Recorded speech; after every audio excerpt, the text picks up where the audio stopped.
I am Rahul Gupta, member Punjab State COVID Control Room. On this 54th day of the curfew, following are the highlights. World COVID figures are confirmed cases 45 lakh 51,000, recovered cases 17 lakh 19,000, dead 3 lakh 4,000. For India, the figures are confirmed cases 82,834, recovered cases 28,604, dead 2,657. As of now, in Punjab, total positive cases are 1932. 16 positive cases of RPF, which were being counted in Punjab, are now to be counted in the central pool. Recovered cases 305. Total lives lost 32. Education Minister announced big relief to parents and said that only those schools which are imparting online classes will be allowed to charge only the tuition fee for the period of lockdown. Admission fee, uniform and any other charges will not be charged for this period. Appreciating services rendered by Punjab Home Guards and Civil Defence Warriors in fight against COVID-19, Punjab Home Guards and Civil Defence Department awarded 31 Home Guards, 23 volunteers and 25 Civil Defence personnel with Director General Home Guards Commendation Disc and Director Civil Defence Commendation Roll. Government advisory regarding quarantine of returnees from abroad is as follows. Government has allowed quarantine of all the returnees from abroad at private quarantine facilities. All asymptomatic or symptomatic who test negative on arrival are to be kept in strict quarantine at home or private facility as per the option of such a person. People who do not have requisite space at home may opt for private quarantine facility. Private facility like hostel, serviced apartment, lodge, hotel, etc., which is offered to the health department can be used either as an isolation facility or as a quarantine, not as both.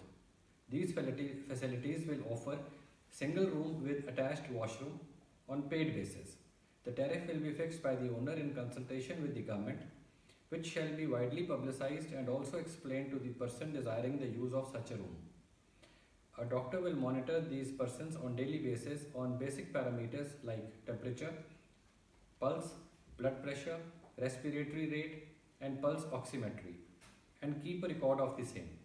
The facility will network with approved laboratory for testing samples as per ICMR guidelines. Quarantined persons shall have no visitors but can contact friends and relatives on phone. The quarantine facility shall offer Wi-Fi and COVA app must be downloaded on each mobile and remain active at all times. Common areas like office, corridors, lobbies, stairs should be disinfected in morning and evening.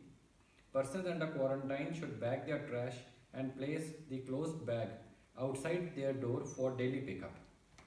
Cleaning, laundry and trash removal staff should wear disposable gloves and gowns. Staff should change gloves after cleaning of a quarantined person's room before moving to the next room.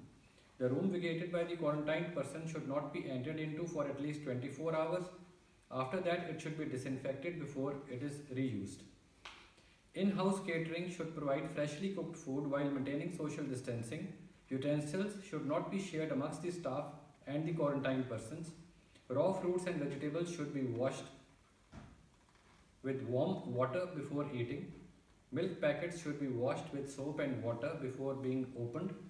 Quarantined persons will stay in the facility for 14 days from the date of last exposure. Every year, coming few months are the worst months for the spread of dengue, malaria, chikungunya.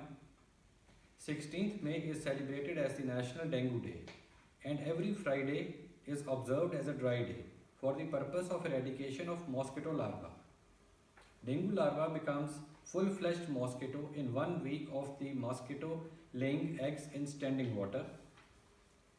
So let's destroy the larva of the mosquito every Friday by cleaning and drying the water coolers, air coolers, refrigerators, flower pots, flower vases, trays and rest of such places where water is collected or stored. Dengue and chikungunya are spread through the bite of Aedes mosquitoes. Both these diseases are curable, but as they say, prevention is always better than cure. So how to protect ourselves from these diseases? Once a week, dry the coolers, flower pots, trays under the flower pots, and all such other open places where water may get accumulated voluntarily or involuntarily. Wear clothes that cover the arms and legs so that mosquito is unable to bite. Use mosquito nets, repellent oils, and creams before going to bed. Take only paracetamol in case of fever. Keep lids on the overhead water tanks tightly closed. In case one has high fever, headache, body ache, joint ache, then these could be symptoms of dengue. Please get yourself checked free of cost at the nearest government hospital. In the end, it is once again requested that in light of COVID-19 pandemic, stay home, stay safe. That's all for today. Thank you.